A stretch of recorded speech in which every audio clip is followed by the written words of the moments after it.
Selamat datang kembali di pembahasan mendalam kita. Kali ini kita punya analisis teologis yang menarik ya, dari Roma 1 ayat 16 dan 17. Jadi, misi kita hari ini, ya kita mau bongkar nih, apa sih inti dari Injil itu menurut teks ini? Dan kenapa Paulus bisa seyakin itu gitu? Sumbernya dari dokumen Roma 1.pdf yang Anda siapkan. Kita gali bareng ya, kenapa Injil disebut kekuatan Allah? Apa artinya buat Anda sekarang? Mari kita lihat ayat kuncinya. Sebab aku mempunyai keyakinan yang kokoh dalam Injil, karena Injil adalah kekuatan Allah yang menyelamatkan setiap orang yang percaya. Dan lanjutannya, sebab di dalamnya nyata kebenaran Allah yang bertolak dari iman dan memimpin kepada iman. Nah, ini kan langsung bikin nanya ya, apa sih Injil ini sebenarnya? Kok kayaknya penting banget? Betul. Jadi kata Injil itu asalnya kan dari Yunani, Evangelion. Artinya yaitu kabar baik. Tapi seperti yang ditekankan di analisis Anda, konteksnya Paulus nulis Roma ini bukan sekedar kabar baik biasa loh. Ini lebih ke proklamasi, pengumuman penting gitu, tentang kedatangan Yesus Kristus, Sang Mesias yang ditunggu-tunggu. Tujuannya apa? Ya, untuk menyelamatkan manusia dari dosa. Jadi bukan cuma berita, tapi pengumuman yang punya kuasa mengubah nasib, gitu. Oke, kabar baik tentang penyelamatan. Tapi kenapa penyelamatan ini jadi fundamental banget? Masalahnya apa sih sampai kita butuh kabar baik sebesar ini? Analisis Anda kayaknya jelas soal ini ya. Iya, jelas sekali. Jadi masalah utamanya itu ketidakmampuan total manusia untuk menyelamatkan dirinya sendiri. Nggak bisa. Analisis Anda kan mengutip Yesaya 64 ayat 6 tuh. Bahkan perbuatan baik kita aja digambarkan kayak kain kotor di hadapan Allah yang kudus. Ditambah lagi Roma 3:23 yang juga disinggung. Dosa itu bikin jurang pemisah antara kita dan Allah. Jadi ya kalau mau selamat solusinya nggak mungkin datang dari kita. Harus dari luar, dari Allah sendiri. Nah, itu dia, harus dari luar. Betul.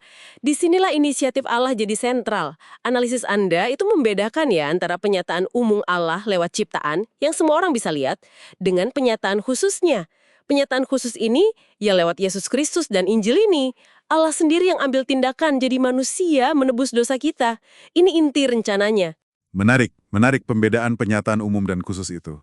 Kalau gitu, kalau bukan usaha kita, gimana persisnya Injil ini bisa jadi kekuatan Allah? Kekuatannya di mana letaknya? Kekuatannya itu, menurut analisis Anda ya, terletak pada fakta bahwa Injil ini jadi sarana Allah untuk menyalurkan anugerahnya, kasih karunia-Nya.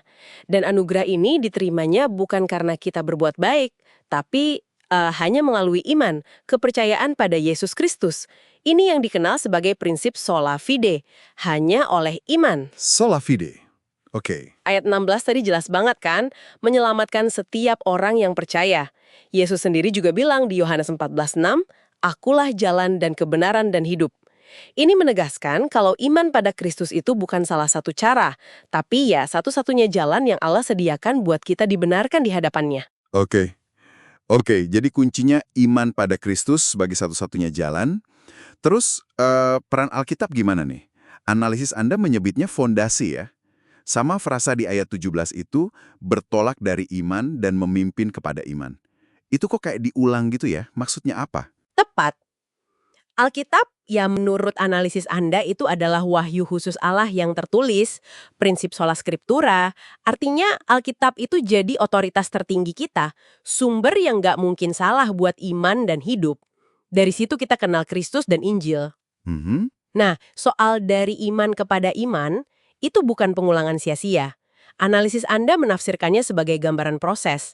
Jadi, kehidupan Kristen itu dimulai dari iman, waktu kita percaya pertama kali, dan terus berlanjut. Dijalani dalam iman yang terus bertumbuh. Makin matang. Iman bukan cuma tiket masuk, tapi seluruh perjalanannya.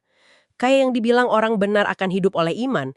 Ini gaya hidup, bukan cuma momen. Hidup oleh iman sebagai sebuah proses ya. Iya. Jadi semua ini, Injil sebagai kekuatan keselamatan oleh iman, peran Alkitab. Gimana relevansinya buat Anda yang dengerin sekarang?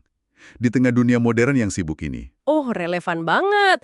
Banget. Analisis Anda menyoroti gimana Injil itu menawarkan jawaban yang otentik ya, untuk kekosongan spiritual, rasa bersalah, yang sering kita rasakan. Yang seringkali coba ditutupi dengan macam-macam cara gitu kan. Iya, iya. Sumbernya secara eksplisit membandingkan dengan tawaran-tawaran palsu, kayak Injil kemakmuran yang fokusnya materi, atau sekedar jadi orang baik tanpa hubungan pribadi dengan Kristus lewat iman. Injil yang sejati itu tegas. Pembenaran di hadapan Allah cuma lewat Kristus, titik. Jelas banget kontrasnya. Nah, kalau lebih praktis lagi nih, gimana Anda bisa menerapkan ini sehari-hari?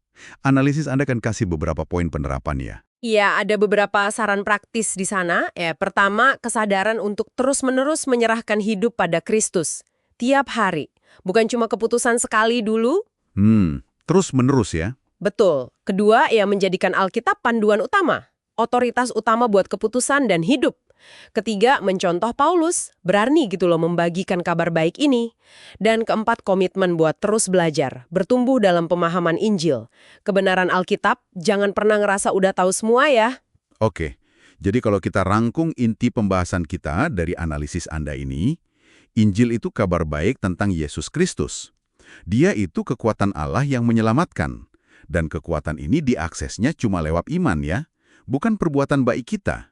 Dan seluruh hidup orang percaya itu dasarnya iman ini, yang akarnya dan tumbuhnya ya dari Alkitab, firman Tuhan. Tepat sekali. Nah, ini membawa kita ke satu pertanyaan reflektif penutup yang menurut saya tajam banget dari materi Anda.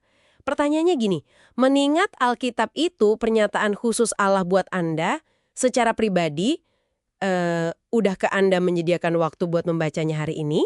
Wah, pertanyaan yang bagus banget buat direnungkan masing-masing ya.